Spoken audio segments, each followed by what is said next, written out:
ನಮಸ್ತೆ ವೀಕ್ಷಕರೇ, ಶುಭೋದಯ. ನೀವು ನೋಡ್ತಾ ಇದ್ದೀರಾ ಅಶ್ವ ಜ್ಯೋತಿಷ್ಯ ಕಾರ್ಯಕ್ರಮಕ್ಕೆ ಎಲ್ಲರಿಗೂ ಪ್ರೀತಿಯಿಂದ ಸ್ವಾಗತ. ನಾನು ಪ್ರವೀಣಿ ದಾಸ್. ವೀಕ್ಷಕರೇ, ಇವತ್ತಿನ ಸಂಚಿಕೆಯಲ್ಲಿ ಪಂಚಾಂಗ ಯಾವ ರೀತಿಯಾಗಿದೆ, 12 ರಾಶಿಗಳ ಫಲಾನುಫಲ ಯಾವ ರೀತಿಯಾಗಿದೆ, ಯಾವ ರಾಶಿಯವರಿಗೆ ಶುಭವಿದೆ, ಯಾರಿಗೆ ಅಶುಭವಿದೆ, ಹಾಗೆ ಇವತ್ತಿನ ಸಂಚಿಕೆಯಲ್ಲಿ ಪ್ರೇಮ ವೈಫಲ್ಯಕ್ಕೆ ಕಾರಣಗಳೇನು, ಈ ವಿಶೇಷ ವಿಚಾರದ ಕುರಿತಾಗಿ ಒಂದಷ್ಟು ಮಾಹಿತಿಯನ್ನು ನೀಡಲಿಕ್ಕೆ ನಮ್ಮೊಟ್ಟಿಗೆ ಇದ್ದಾರೆ ಆಧ್ಯಾತ್ಮಿಕ ಚಿಂತಕರು, ಖ್ಯಾತ ಜ್ಯೋತಿಷಿಗಳು ಆಗಿರುವಂತಹ ಆಚಾರ್ಯ ಗುರುಜಿಯವರು. ಮೊದಲನೇದಾಗಿ ಗುರುಜಿಯವರನ್ನ ನಮ್ಮ ಕಾರ್ಯಕ್ರಮಕ್ಕೆ ಬರ್ಮಾಡ್ಕೊಳ್ಳೋಣ. ಗುರುಜಿ ನಮಸ್ತೆ, ಕಾರ್ಯಕ್ರಮಕ್ಕೆ ಸ್ವಾಗತ. ನಮಸ್ತೆ. ಓಂ ಜ್ಞಾನಾನ್ವಾ ಗಣಪತಿಗಂ ಭವಾಮಹೇ ಕವಿಂ ಕವೀನಾಮುಪಮಶ್ರವಸ್ತಮಂ ಜ್ಯೇಷ್ಠರಾಜಂ ಬ್ರಹ್ಮಣಾಂ ಬ್ರಹ್ಮಣಸ್ಪದ ಆನ ಶೃಣ್ವನ್ನೋದಿಭಿಃ ಸೀದಸಾದನಂ ಮಹಾಗಣಪತಯೇ ನಮಃ. ಪ್ರಣೋ ದೇವಿ ಸರಸ್ವತಿ ವಾಜೇಭಿರ್ವಾಜಿನೀವತಿ ಧೀನಾಮವಿತ್ರ್ಯವತು ಆನೋ ದಿವೋ ಬೃಹತಃ ಪರ್ವತಾದ ಸರಸ್ವತಿ ಯಜತಾ ಗಂತು ಯಜ್ಞಂ. ವಾಗ್ದೇವ್ಯೈ ನಮಃ. ಗುರುರ್ಬ್ರಹ್ಮ ಗುರುರ್ವಿಷ್ಣು ಗುರುದೇವೋ ಮಹೇಶ್ವರಃ ಗುರುಸಾಕ್ಷಾತ್ ಪರಬ್ರಹ್ಮ ತಸ್ಮೈ ಶ್ರೀ ಗುರವೇ ನಮಃ. ಶ್ರೀ ಗುರುಭ್ಯೋ ನಮಃ. ಹರಿ ಓಂ. ಇನ್ನು ವೀಕ್ಷಕರೇ, ಮೊದಲನೇದಾಗಿ ಇವತ್ತಿನ ಪಂಚಾಂಗ ಮತ್ತು ಗ್ರಹಗತಿಗಳು ಯಾವ ರೀತಿಯಾಗಿದೆ, ಹಾಗೆ ದಿನ ವಿಶೇಷತೆ ಏನಿದೆ ನೋಡೋಣ.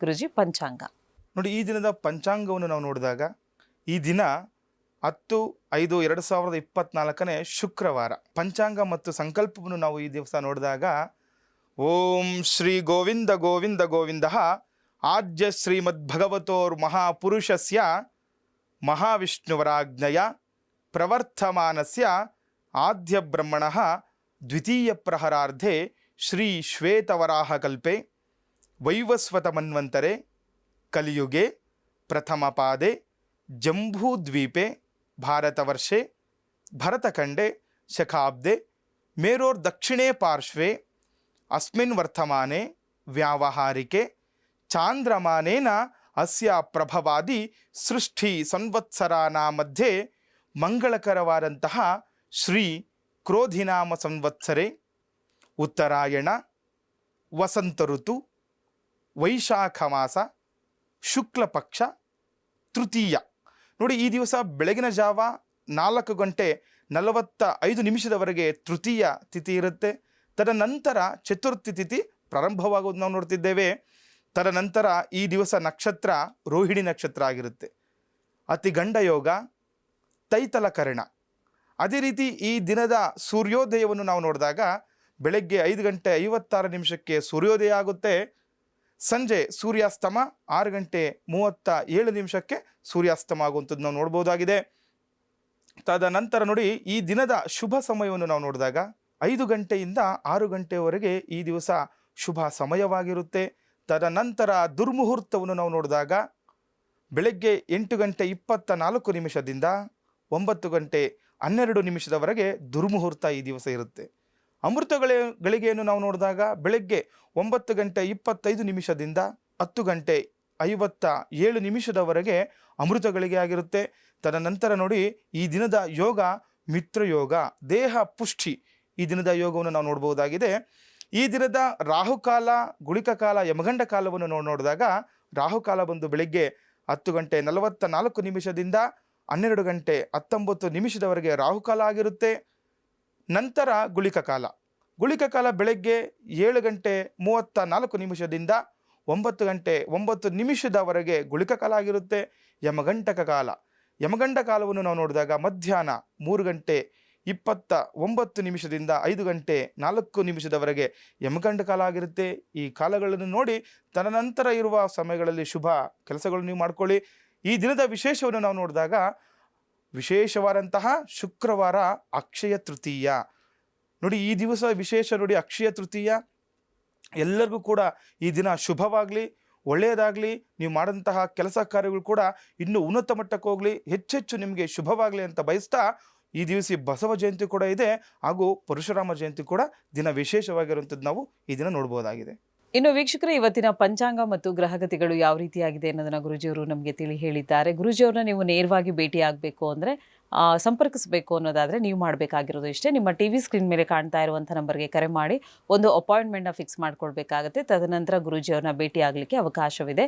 ಇದೇ ಬೆಂಗಳೂರಿನ ಮಹಾಲಕ್ಷ್ಮಿ ಲೇಔಟಲ್ಲಿ ಗುರೂಜಿಯವರು ಸಿಗ್ತಾರೆ, ನೇರವಾಗಿ ಭೇಟಿಯಾಗಬಹುದಾಗಿದೆ. ಇನ್ನು ಪ್ರತಿದಿನದಂತೆ ಇವತ್ತಿನ ದಿನವೂ ಕೂಡ ಒಂದು ಹೊಸ ವಿಚಾರದ ಕುರಿತಾಗಿ ಒಂದಷ್ಟು ಮಾಹಿತಿಯನ್ನು ಗುರೂಜಿಯವರು ನಮಗೆ ತಿಳಿಸ್ಕೊಡ್ತಾ ಇದ್ದಾರೆ. ಪ್ರೇಮ ವೈಫಲ್ಯಕ್ಕೆ ಕಾರಣಗಳೇನು, ಅಂದರೆ ಜಾತಕದ ಪ್ರಕಾರವಾಗಿ ಈ ಲವ್ ಮ್ಯಾರೇಜಸ್ ಆಗತ್ತಾ, ವಿಫಲತೆಗೆ ಕಾರಣಗಳೇನು ತಿಳ್ಕೊಳ್ಳೋಣ. ಗುರುಜಿ, ಇವತ್ತಿನ ದಿನ ವಿಶೇಷತೆ ನೋಡಿ. ಈ ದಿನ ವಿಶೇಷ ಅಂತ ಬಂದಾಗ ಪ್ರೇಮ ವಿಚಾರ ನಾವು ಈ ದಿವಸ ನಾವು ಚರ್ಚೆ ಮಾಡ್ತಿದ್ದೇವೆ. ನೋಡಿ, ಪ್ರತಿಯೊಂದು ಮನೆಯಲ್ಲೂ ಕೂಡ ಪ್ರೇಮ ವಿಚಾರ ಎಲ್ಲರ ಒಂದು ಜೀವನದಲ್ಲಿ ಬಂದು ಹೋಗುವಂಥದ್ದು ಕೂಡ ನಾವು ನೋಡ್ಬೋದಾಗಿದೆ. ಎಲ್ಲರ ಮನೆಯಲ್ಲೂ ಕೂಡ ಈ ಒಂದು ವಿಚಾರ ಇದ್ದೇ ಇರುತ್ತೆ. ನೋಡಿ, ಪ್ರೇಮ ವಿಚಾರ ಅಂತ ಬಂದಾಗ ಕೆಲವೊಂದು ನಕ್ಷತ್ರ ಆಗ್ಬೋದು, ಕೆಲವೊಂದು ಲಗ್ನದಲ್ಲಿ ಜನಿಸಿದವರಿಗೆ ಅವ್ರಿಗೆ ಪ್ರೇಮ ವಿವಾಹ ಇದ್ದರೂ ಕೂಡ, ಪ್ರೇಮ ವಿವಾಹ ಇರುತ್ತೆ ಆದರೂ ಕೂಡ ಅವ್ರಿಗೆ ಪ್ರೇಮ ವಿವಾಹದಲ್ಲಿ ತುಂಬ ಅಡಚಣೆಗಳು ಉಂಟಾಗುವಂಥದ್ದು ನಾವು ನೋಡ್ಬೋದಾಗಿದೆ. ಅದೇ ರೀತಿ ಮನೆಯವರ ವಿರೋಧದಿಂದ ಪ್ರೇಮ ವಿವಾಹವನ್ನು ಆಗೋದು ನಾವು ನೋಡ್ತಿದ್ದೇವೆ. ಮನೆಯವರ ವಿರೋಧ ಕಟ್ಕೊಂಡು ಆ ಪ್ರೀತಿಸಿಯವರ ಜೊತೆ ವಿವಾಹ ಆಗ್ತಾರೆ, ಅವ್ರಿಗೆ ಆ ರೀತಿ ವಿವಾಹ ಅನುಕೂಲ ಇದೆಯಾ, ಅವೆಲ್ಲವನ್ನು ಕೂಡ ಕೆಲವೊಂದು ವಿಚಾರ ನಾವು ನೋಡ್ಕೋಬಹುದಾಗಿದೆ. ನೋಡಿ, ಕೆಲವರು ಮನೆಯಲ್ಲಿ ಎಂಥ ಹುಡುಕಿಯೆಲ್ಲ ಮದುವೆ ಮಾಡಿರ್ತಾರೆ, ಎಷ್ಟೋ ಇನ್ನು ಸ್ವಂತದಲ್ಲಾಗ್ಬೋದು, ಇಲ್ಲ ಗೊತ್ತಿರೋರನ್ನ ಮದುವೆ ಮಾಡಿರ್ತಾರೆ. ಆದರೆ ಅವರೇ ಆ ಒಂದು ಮದುವೆಯಲ್ಲೇ ಕೂಡ ತೊಂದರೆ ಆಗುವಂಥದ್ದು ನಾವು ಪ್ರತ್ಯಕ್ಷವಾಗಿ ನೋಡ್ತಿದ್ದೇವೆ.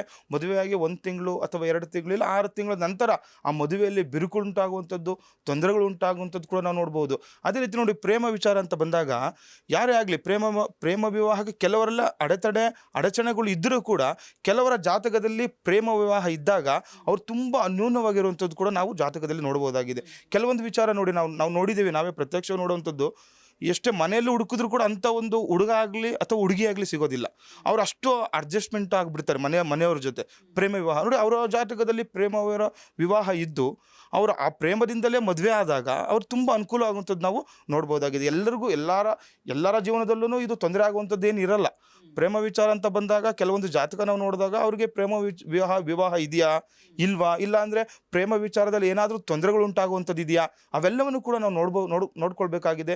ಕೆಲವೊಂದು ವಿಚಾರದಲ್ಲಿ ನೋಡಿ, ಕೆಲವೊಂದು ಸಂದರ್ಭದಲ್ಲಿ ಪ್ರೇಮ ವಿವಾಹನೇ ಹೆಚ್ಚು ಅನುಕೂಲವಾಗುವಂಥದ್ದು ಕೂಡ ನಾವು ನೋಡ್ತಿದ್ದೇವೆ.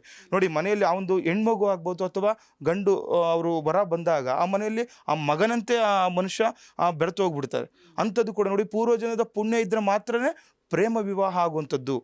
ಪೂರ್ವಜನದ ಸುಕೃತ ಇರಬೇಕು, ಆಗಿದ್ದರೆ ಮಾತ್ರ ನಾವು ಪ್ರೀತಿ ಮಾಡಿರ್ತೀವಿ ಅವರು ನಮಗೆ ಸಿಗ್ತಾರೆ. ಹಾಗಾಗಿ ಇಂಥ ವಿಚಾರ ಒಂದು ಬಂದಾಗ ನೋಡಿ, ಹೆಣ್ಮಗುನೇ ಆಗಲಿ, ಒಂದು ಹೆಣ್ಮಗು ಮನೆಗೆ ಬಂದಾಗ ಮಗಳ ರೀತಿ ವರ್ತನೆ ಮಾಡುವಂಥದ್ದು ಇರುತ್ತೆ. ಅದೇ ಆದರೂ ಕೂಡ ನೋಡಿ, ಕೆಲವೊಂದು ವಿಚಾರದಲ್ಲಿ ಏನಾಗುತ್ತೆ, ಇವು ಪ್ರೇಮ ವಿವಾಹವನ್ನು ಮನೆಯವರೇ ಒಪ್ಪಿ ಮಾಡಿದ್ರೂ ಕೂಡ ಕೆಲವೊಂದು ತೊಂದರೆಗಳು ಉಂಟಾಗುವಂಥದ್ದು. ಆ ಮಗು ಮನೆಗೆ ಬಂದ ತಕ್ಷಣ ಮನೆಯೇ ಛಿದ್ರ ಆಗುವಂಥದ್ದು, ಒಡೆದೋಗುವಂಥದ್ದು. ಇಲ್ಲ ಆ ಮನುಷ್ಯ ಅವರಲ್ಲೇ ನೋಡಿ 1 ತಿಂಗಳು ಇಲ್ಲ 2 ತಿಂಗಳು ಚೆನ್ನಾಗಿರ್ತಾರೆ, ಒಂದು 6 ತಿಂಗಳು ಚೆನ್ನಾಗಿರ್ತಾರೆ, ತದನಂತರ ತೊಂದರೆಗಳು ಅನುಭವಿಸ್ತಾರೆ. ಪ್ರೇಮ ವಿಚಾರದಲ್ಲೇ ಅವರು 10 ವರ್ಷ ಆಗ್ಬೋದು, 5 ವರ್ಷ ಆಗ್ಬೋದು, 7-8 ವರ್ಷದಿಂದ ಪ್ರೀತಿ ಮಾಡಿರ್ತಾರೆ, ಎಲ್ಲ ವಿಚಾರನೂ ಗೊತ್ತಿರುತ್ತೆ. ಆದರೆ ಮದುವೆಯಾಗಿ 2 ತಿಂಗಳು ಎಷ್ಟು ಜನ ನಾವು ನೋಡಿದ್ದೇವೆ, ನಮ್ಮ ಹತ್ರ ಬಂದಿದ್ದಾರೆ, ಎಷ್ಟೋ ಜನ ತೊಂದರೆಗಳು ಅನುಭವಿಸ್ತಾ ಇದ್ದಾರೆ. ಏನಕ್ಕೆ ತೊಂದರೆಗಳಾಗುತ್ತೆ ಇದೆಲ್ಲ? ಅವ್ರ ಜಾತಕವನ್ನು ನೋಡಿದಾಗ ಅವ್ರ ಲಗ್ನ ಯಾವುದು, ಅವ್ರಿಗೆ ಏನಕ್ಕೆ ತೊಂದರೆಗಳಾಗ್ತಾ ಇದೆ, ಅವರಲ್ಲಿ ನೋಡಿ ಕೆಲವೊಂದು ಗಣಕೂಟಗಳಿದೆ, 12 ದ್ವಾದಶ ಕೂಟ ಅಂತ ನಾವು ನೋಡ್ತೇವೆ. ನೋಡಿ, ವಿಶೇಷವಾಗಿ ದ್ವಾದಶ ಕೂಟ ನೋಡ್ಕೊಳ್ಳೇಬೇಕು ಮದುವೆ ವಿಚಾರದಲ್ಲಿ. ಈಗ ಎಲ್ಲರೂ ಬುದ್ಧಿವಂತರೆ, ಎಲ್ರಿಗೂ ಗೊತ್ತಾಗ್ಬಿಡುತ್ತೆ, ನಮ್ಮದು ರಾಕ್ಷಸ ಗಣ, ನಮ್ಮದು ದೇವಗಣ, ನಮ್ಮದು ಮನುಷ್ಯ ಗಣ, ಕೆಲವರು ಆಲ್ರೆಡಿ ಗೊತ್ತಿರುತ್ತೆ. ಆದರೂ ಕೂಡ ಯಾವ ಗಣದವರು ಮದುವೆ ಆದಾಗ ಅವ್ರಿಗೆ ಅನುಕೂಲ ಆಗುತ್ತೆ, ಇವನು ನಾವು ನೋಡಬೇಕಾಗುತ್ತೆ. ನೋಡಿ, ಗಣದ ವಿಚಾರ ಬಂದಾಗ ಒಂದೇ ಗಣದಲ್ಲಿ ಮದುವೆ ಆದಾಗ ಅದು ಉತ್ತಮವಾಗಿರುತ್ತೆ. ಒಂದೇ ಗಣ ನೋಡಿ, ರಾಕ್ಷಸ ಗಣ ಆಗ್ಬೋದು, ಒಂದು ಹುಡುಗಿನೂ ರಾಕ್ಷಸ ಗಣ ಆಗಲಿ ಅಥವಾ ಹುಡುಗನೂ ಕೂಡ ರಾಕ್ಷಸ ಗಣ ಆಗಲಿ, ಅವರಿಬ್ಬರು ರಾಕ್ಷಸ ಗಣನೇ ಆದಾಗ ಅಥವಾ ದೇವಗಣನೇ ಆದಾಗ ಅಥವಾ ಮನುಷ್ಯ ಗಣನೇ ಆದಾಗ ತುಂಬ ಅನ್ಯೂನ್ಯವಾಗಿರುವುದನ್ನು ನಾವು ನೋಡ್ತಿರ್ತೇವೆ. ಅದೇ ರೀತಿ ನೋಡಿ, ದೇವಗಣ ಮತ್ತು ಮನುಷ್ಯಗಣ ಈ ಎರಡಿದ್ದಾಗ ಇದು ಮಧ್ಯಮವಾಗಿರುತ್ತೆ. ಈ ಮದುವೆ ಮಾಡಿದ್ರೆ ಇವರಿಗೆ ಮಧ್ಯಮವಂತೂ ನೋಡ್ಬೋದು. ಅದೇ ನೋಡಿ, ರಾಕ್ಷಸ ಅಥವಾ ಮನುಷ್ಯ ಆದರೆ ಹೆಣ್ಣು ಮಗು ರಾಕ್ಷಸ ಆಗಿ ಗಂಡು ಮಗು ಏನಾದರೂ ಮನುಷ್ಯಗಣ ಅಥವಾ ದೇವಗಣ ಆದಾಗ ತುಂಬ ಕಷ್ಟಗಳನ್ನು ಅನುಭವಿಸಿದ್ರೆ ನಾವು ಪ್ರತ್ಯಕ್ಷವಾಗಿ ಕೂಡ ನಾವು ನೋಡುವಂಥದ್ದಿದೆ. ಅದೇ ರೀತಿ ನೋಡಿ, ಈ ಗಣಗಳಿಂದನೇ ಅವರ ಜೀವನ ನಾವು ನೋಡ್ಲಿಕ್ಕಾಗಲ್ಲ. ಕೆಲವೊಂದು ವಿಚಾರ ಇರುತ್ತೆ. ಅಂದರೆ ನೋಡಿ, ಈಗ ಹೆಣ್ಮಗು ರಾಕ್ಷಸ ಗಣ ಅಂತಿರುತ್ತೆ, ಅಂದ ತಕ್ಷಣ ಆ ಹುಡುಗಿ ರಾಕ್ಷಸಿನ ಏನು ರಾಕ್ಷಸರನ್ನೇ ವರ್ತನೆ ಮಾಡ್ಬಿಡ್ತಾರೆ, ಆ ಥರ ಅಂತಲ್ಲ. ಅದರ ಕೆಲವೊಂದು ಲಕ್ಷಣಗಳು, ಆ ಹುಡುಗಿ ರಾಕ್ಷಸ ಗಣ ಆದಾಗ ಈ ವರನಿಗೆ ಈ ಹುಡುಗನಿಗೆ ತೊಂದರೆಗಳು ಉಂಟಾಗುವಂಥದ್ದು, ಇವ್ರ ಮಧ್ಯದಲ್ಲೇ ಮಾತುಕತೆಗಳಲ್ಲಿ ತೊಂದರೆಗಳು ಉಂಟಾಗುವಂಥದ್ದು, ಈ ರೀತಿ ಎಲ್ಲವನ್ನು ಕೂಡ ನಾವು ನೋಡ್ಕೋಬೇಕಾಗುತ್ತೆ. ಮದುವೆ ಅಂತ ಒಂದು ವಿಚಾರ ಬಂದಾಗ ಬರೀ ಎರಡು ಒಂದು ಹುಡುಗ ಒಂದು ಹುಡುಗಿ ಸೇರುವಂಥದ್ದಲ್ಲ, ಒಂದು ಜಾತಕ ಸೇರುವಂಥದ್ದಲ್ಲ, ಎರಡು ಮನೆಗಳು ಸೇರುತ್ತೆ, ಎರಡು ಕುಟುಂಬಗಳು ಅನ್ಯೋನ್ಯವಾಗಿರುತ್ತೆ. ಹಾಗಾಗಿ ಯಾರೇ ಆಗಲಿ ಪ್ರೇಮ ವಿಚಾರ ಅಂತ ಬಂದಾಗ ಮನೆಯಲ್ಲಿ ನೋಡಿ ಮದುವೆ ಆಗೋದು ತುಂಬ ಅನುಕೂಲ ಆಗುವಂಥದ್ದು ಕೂಡ ನಾವು ನೋಡ್ಬೋದಾಗಿದೆ. ಅದೇ ರೀತಿ ನೋಡಿ, ಪ್ರೇಮ ವಿಚಾರದಲ್ಲಿ ಯಾರಿಗೆ ಜಾತಕದಲ್ಲಿ ಪ್ರೇಮ ವಿವಾಹ ಇದೆ, ಯಾರಿಗೆ ಜಾತಕದಲ್ಲಿ ಪ್ರೇಮ ವಿವಾಹ ಇಲ್ಲ, ಅವೆಲ್ಲವನ್ನು ಕೂಡ ನಾವು ಜಾತಕ ನೋಡಿದಾಗಲೇ ಕೆಲವೊಂದು ವಿಚಾರಗಳು ಗೊತ್ತಾಗುವಂಥದ್ದು ಕೂಡ ನಾವು ಜಾತಕದಲ್ಲಿ ನೋಡ್ಬೋದಾಗಿದೆ. ವೀಕ್ಷಕರೇ, ಇವತ್ತಿನ ಕಾರ್ಯಕ್ರಮದಲ್ಲಿ ಪ್ರೇಮ ವೈಫಲ್ಯಕ್ಕೆ ಕಾರಣಗಳೇನು, ಜಾತಕದ ಮುಖಾಂತರವಾಗಿ ಇದನ್ನು ಕಂಡುಹಿಡಿಯುವಂಥ ಬಗೆ ಹೇಗೆ, ಇದರ ಕುರಿತಾಗಿ ಮಾಹಿತಿಯನ್ನು ಗುರೂಜಿಯವರು ನೀಡ್ತಾ ಇದ್ದಾರೆ. ಇನ್ನೊಂದಷ್ಟು ಮಾಹಿತಿಯನ್ನು ನೀಡೋದು ಬಾಕಿ ಇದೆ. ಅದಕ್ಕಿಂತ ಮುಂಚಿತವಾಗಿ ಕಾರ್ಯಕ್ರಮದಲ್ಲಿ ಪುಟ್ಟದೊಂದು ವಿರಾಮ.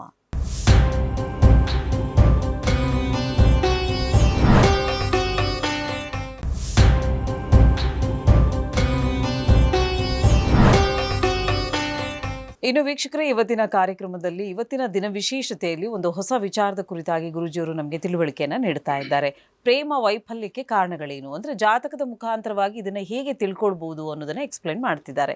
ಇನ್ನು ಗಣಕೂಟಗಳು ಅಂತ ಗುರೂಜಿಯವರು ಹೇಳಿದ್ರು. ಈ ಗಣಕೂಟಗಳು ಅಂದರೆ ಏನು? ಕೇವಲ ಈ ಗಣಕೂಟಗಳನ್ನು ನೋಡಿದರೆ ಸಾಕ ಈ ಒಂದು ಪ್ರೇಮ ವಿವಾಹಕ್ಕೆ ಅಥವಾ ವಿವಾಹಕ್ಕಾಗಿರ್ಬೋದು ಈ ಗಣಕೂಟಗಳನ್ನು ಯಾಕೆ ನೋಡ್ತಾರೆ? ಬರೀ ಗಣಕೂಟಗಳನ್ನೇ ನೋಡಿದ್ರೆ ಸಾಕ ಗುರುಗಳೇ? ಇದ್ರ ಬಗ್ಗೆ ವೀಕ್ಷಕರಿಗೆ ಒಂದಷ್ಟು ಮಾಹಿತಿ ಕೊಡಿ. ನೋಡಿ, ಗಣಕೂಟ ಅನ್ನೋದು ಇವಾಗ ಕೆಲವರು ಸಾಮಾನ್ಯವಾಗಿ ನೋಡುವಂಥದ್ದು ಇದು. ಆದರೆ ಬರೀ ಗಣಕೂಟನೇ ಒಂದು ನಾವು ಅದನ್ನು ಪ್ರಧಾನವಾಗಿ ತಗೊಳ್ಲಿಕ್ಕೆ ಆಗಲ್ಲ. ಗಣಕೂಟ ಆಗ್ಬೋದು ಅಥವಾ ಯೋನಿಕೂಟ ಆಗ್ಬೋದು. ಈಗ ನೋಡಿ, ಎಲ್ರಿಗೂ ಅದು ಅನುಭವ ಇದೆ.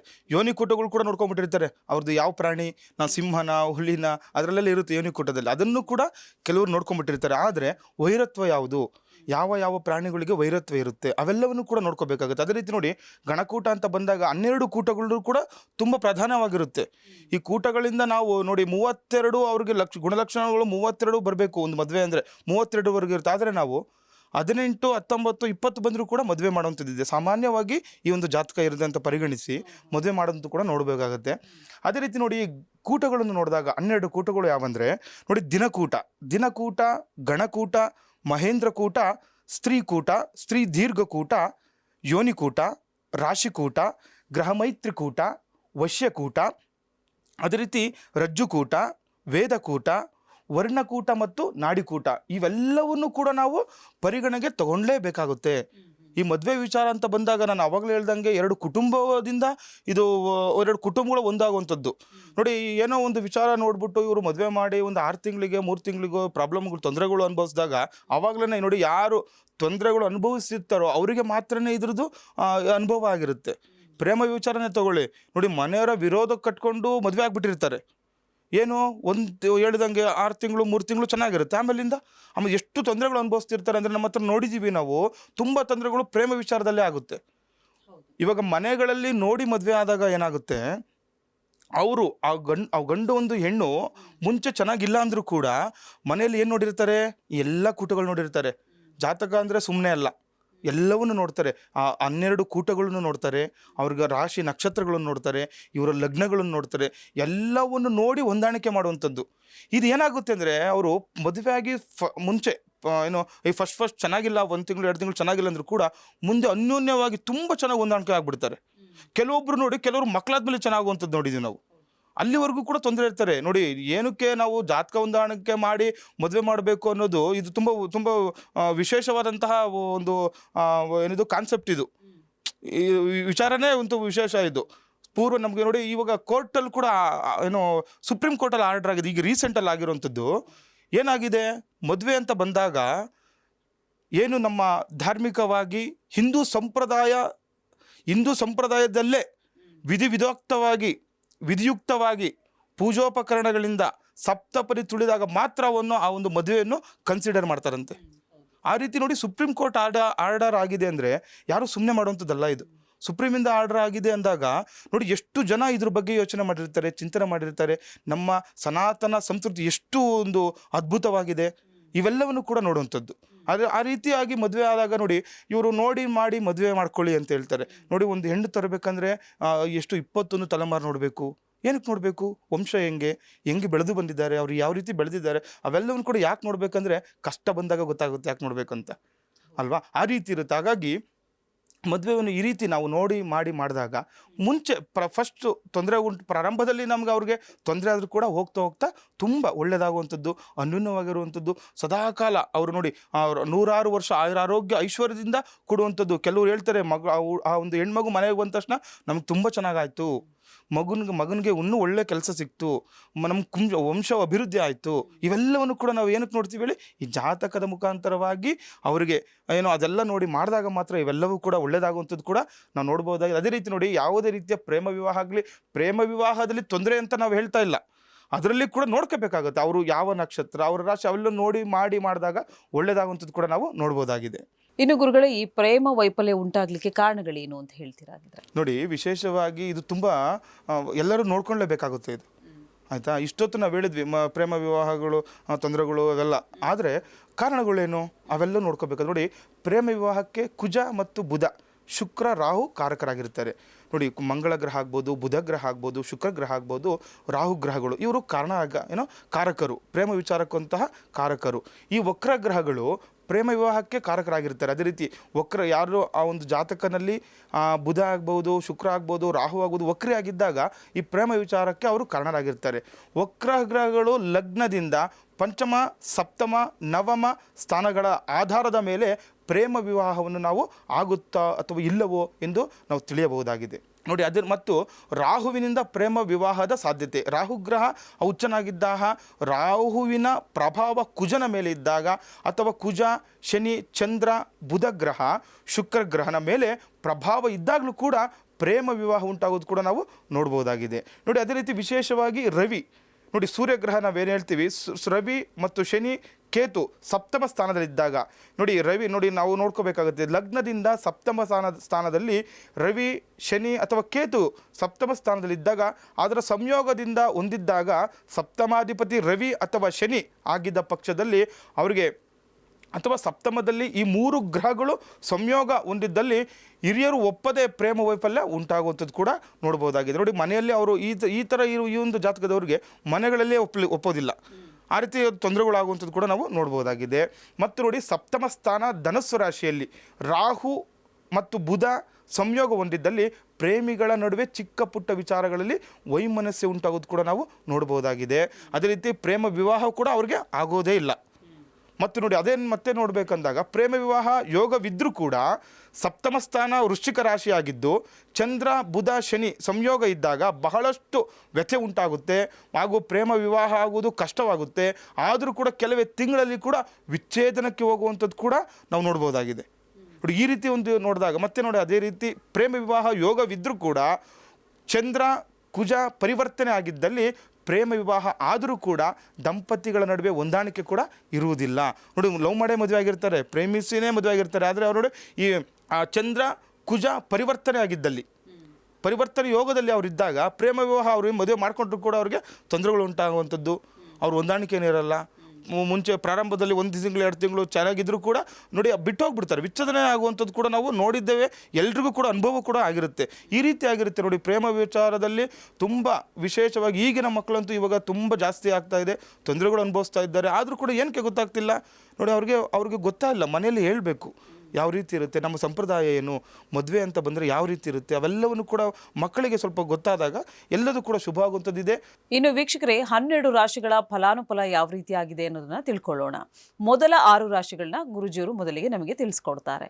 ಗುರುಜಿ, ಮೊದಲ 6 ರಾಶಿಗಳು ಯಾವ ರೀತಿಯಾಗಿದೆ?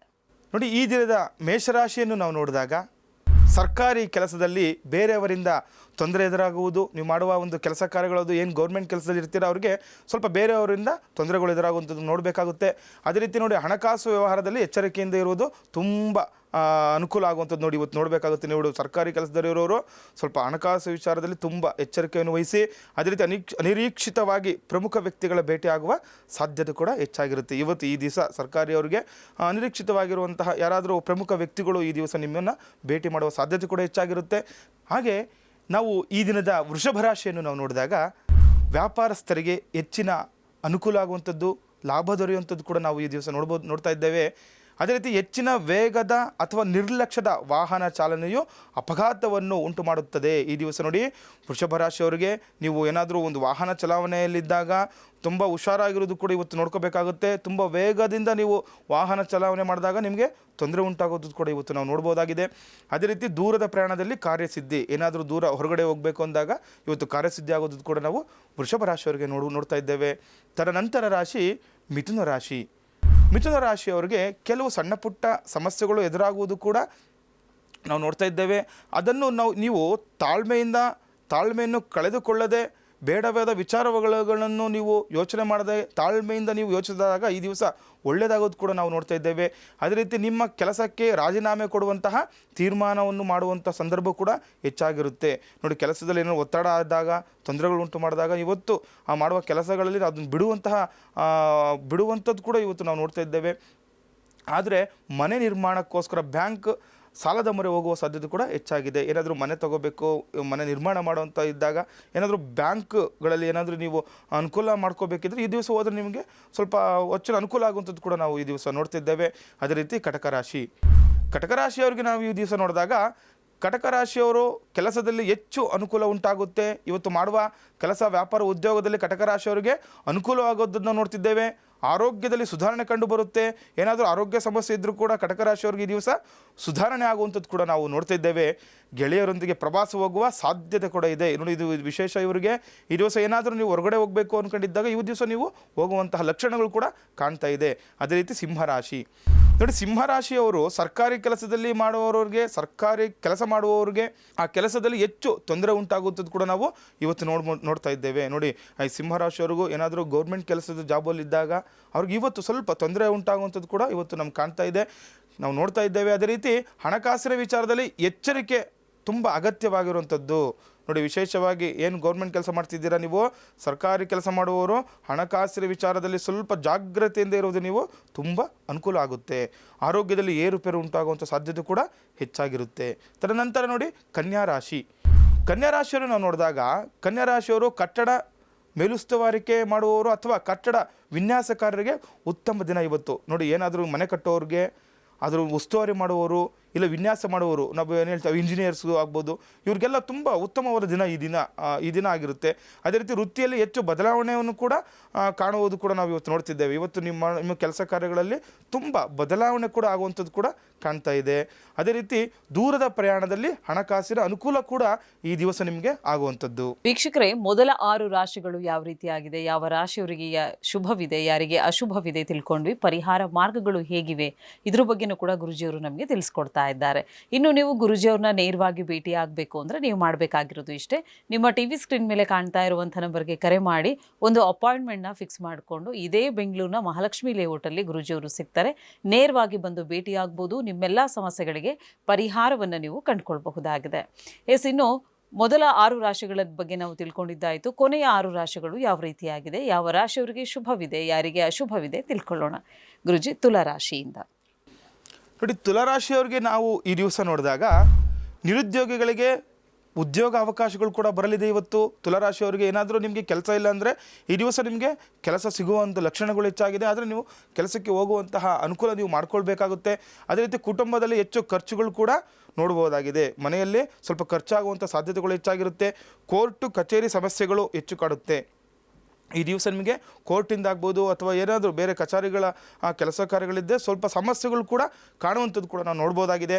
ಅದೇ ರೀತಿ ಪೂಜೆ ಪುರಸ್ಕಾರಗಳಲ್ಲಿ ಹೆಚ್ಚು ಸಮಯವನ್ನು ಕಳೆಯುವಂತಹ ಸೂಚನೆ ಕೂಡ ಕಾಣ್ಬೋದಾಗಿದೆ. ಅದೇ ರೀತಿ ನೋಡಿ, ಈ ವೃಶ್ಚಿಕ ರಾಶಿಯವರಿಗೆ ನಾವು ನೋಡಿದಾಗ ವಿದೇಶಿ ವ್ಯವಹಾರದ ಬಗ್ಗೆ ನಿಮ್ಮ ಗಮನ ಕೊಡುವಿರಿ. ಈ ದಿವಸ ಏನಾದರೂ ನೀವು ಹೊರದೇಶದಲ್ಲಿ ಬೇರೆ ದೇಶಗಳಲ್ಲಿ ಏನಾದರೂ ವ್ಯಾಪಾರ ಆಗ್ಬೋದು, ಇಲ್ಲ ವ್ಯವಹಾರಗಳು ಮಾಡುವಂಥದ್ದಾದರೂ ಮಾಡ್ಬೋದು. ಅವನ್ನು ಈ ದಿವಸ ನೀವು ಅದರ ಕಡೆ ಸ್ವಲ್ಪ ಗಮನ ಕೊಡೋದು ಒಳ್ಳೆಯದಾಗುತ್ತೆ.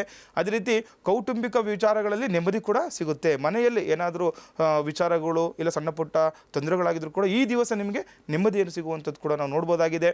ಅದೇ ರೀತಿ ಹಣದ ವಿಚಾರಕ್ಕೆ ಕೋರ್ಟು ಕಚೇರಿ ಸಮಸ್ಯೆ ಕಾಡುತ್ತದೆ. ಹಣದ ವಿಚಾರದಿಂದ ನೋಡಿ ಏನಕ್ಕಂದರೆ ಈ ದಿವಸ ಏನೋ ವಿದೇಶದಲ್ಲಿ ನೀವು ಬಂಡವಾಳ ಅಥವಾ ಹೂಡಿಕೆ ಮಾಡುವಂಥದ್ದು ಆಗ್ಬೋದು. ಈ ದಿವಸ ನೀವು ಅದ್ರ ಬಗ್ಗೆ ನೀವು ಯೋಚನೆ ಮಾಡಿದಾಗ ಸ್ವಲ್ಪ ಎಚ್ಚರಿಕೆಯಿಂದ ಇರೋದು ಒಳ್ಳೆಯದಾಗುತ್ತೆ. ಕೋರ್ಟು ಕಚೇರಿ ವಿಚಾರದಲ್ಲಿ ಸಮಸ್ಯೆ ಕಾಣುವಂಥದ್ದು ಕೂಡ ನಾವು ಈ ದಿವಸ ನೋಡ್ಬೋದಾಗಿದೆ. ಅದೇ ರೀತಿ ನೋಡಿ, ಧನಸ್ಸು ಧನಸ್ಸು ರಾಶಿಯವರು ನಾವು ನೋಡಿದಾಗ ಈ ದಿನ ಹೆಚ್ಚು ಹಣ ಖರ್ಚಾಗುವುದು. ಧನಸ್ಸು ರಾಶಿಯವರಿಗೆ ಈ ದಿವಸ ಹೆಚ್ಚು ಹಣ ಖರ್ಚಾಗುವಂಥದ್ದು ನೋಡ್ಬೋದಾಗಿದೆ.